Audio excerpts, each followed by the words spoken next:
अस्सलाम वालेकुम वरहमतुल्लाहि वबरकातुहू। दोस्तों, उम्मीद करता हूँ आप सब ठीक होंगे। मैं सोशल मीडिया स्क्रॉल कर रहा था, तो आपको पता है कि दुनिया में क्या कुछ हो रहा है। डेफ़िनेटली फ़लस्तीन के जो मनाज़िर आते हैं उसमें किस तरह जो है सहूनी फ़ोर्सेस जो है वो फ़लस्तीनियों को तशद्दुद कर रही होती है, कत्ल कर रही होती है और उनके ऊपर ज़ुल्म बर्बरियत कर रही होती है।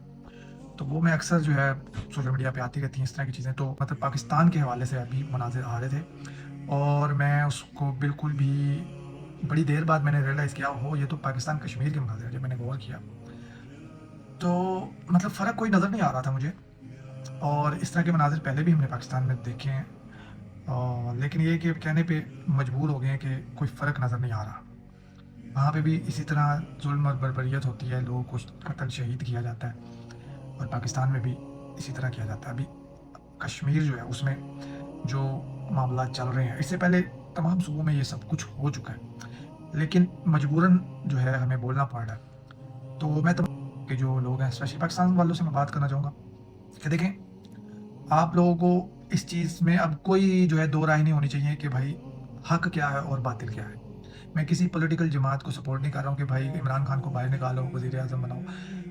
देखें, जो बंदा भी हक पे है वो ठीक है, जो ना हक के साथ खड़ा है, जो बातिल के साथ खड़ा है वो बातिल के साथ है, बस इतना समझ लें। कल को इमरान खान की जगह अगर नवाज शरीफ साहब भी इस हक के लिए खड़े हो जाते हैं, तो मैं तो उनको भी सपोर्ट करूँगा।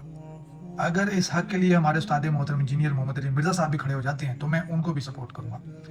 अगर कोई आम सा सहाफ़ी या आम कोई रेडीबान इस बातिल के खिलाफ हक के लिए खड़ा हो जाता है, मैं उसको भी सपोर्ट करूँगा। तो कहने का मकसद ये है कि हम पाकिस्तान में किसी भी खित्ते से हों, किसी भी कबीले से हों, किसी भी ज़ुबान से हों, किसी भी हम ज़ात से हों, हम सब के मसाइल एक जैसे हैं। तो फिर क्यों ना हम एक हो जाएँ और उस ज़ुल्म बर्बरियत के खिलाफ खड़े हो जाएँ, जिसने हमें पिछले 74 सालों से इतना मारा है कि हमारे जो इंटेलेक्चुअल लोग थे, जो हमारे लीडर थे, उनको भी उन्होंने ज़िंदा नहीं छोड़ा।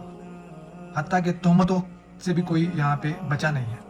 किसी का घर महफूज़ नहीं हुआ, किसी की जान महफूज़ नहीं है, किसी का माल महफूज़ नहीं है, किसी की इज़्ज़त महफूज़ नहीं है। अनफॉर्चुनेटली ये बयानात मुझे देने पड़ रहे हैं और अल्लाह के लिए जो है हमें अल्लाह ताला भी हुक्म देता है। सब कुछ चीज़ें वाज़ेह हो गई हैं कि कोई इंसाफ़ नहीं है, कोई किसी किस्म का कोई जुडिशरी पाकिस्तान में नहीं है। हाँ, इंसाफ़ उसको मिलता है जो पैसे वाला बंदा है, ताल्लुकात वाला बंदा है, जो मौजूदा सिस्टम को करता है सपोर्ट, उसको इंसाफ़ मिल जाता है, सो कॉल्ड इंसाफ़, ठीक है? असल में हमने उसका इंसाफ़ नाम इसलिए रखा है, हकीकत में वो नाइंसाफ़ी है। क्योंकि जब किसी आम बंदे को इंसाफ नहीं मिल रहा, तो इसका मतलब इंसाफ नहीं है। तो एवरीथिंग इज़ क्लियर, सब कुछ क्लियर है कि भाई इंसाफ नहीं है, कोई मुहाफ़िज़ नहीं है, किसी को तहफ़्फ़ुज़ नहीं है, कोई किसी का घर महफूज़ नहीं है, किसी की इज़्ज़त का तहफ़्फ़ुज़ नहीं है किसी को। तो एट द एंड क्या करना है? फिर इस निज़ाम को लपेटें और हक़ के लिए खड़े हो जाएँ। अल्लाह ताला ने कुरान में हमें हुक्म दिया है कि ज़ुल्म के खिलाफ़ खड़े हो, बुराई के खिलाफ़ खड़े हो और अच्छाई की लोगों को दावत दो। तो हम सबको दावत देते हैं कि भाई आ जाओ अल्लाह के यहाँ पे, नेक रास्ते पे आ जाओ और बुराई के कामों से बच जाओ, बुराई के रास्ते छोड़ दो। जज़ाकल्लाहु खैर। अस्सलामु अलैकुम व रहमतुल्लाहि व बरकातुहू।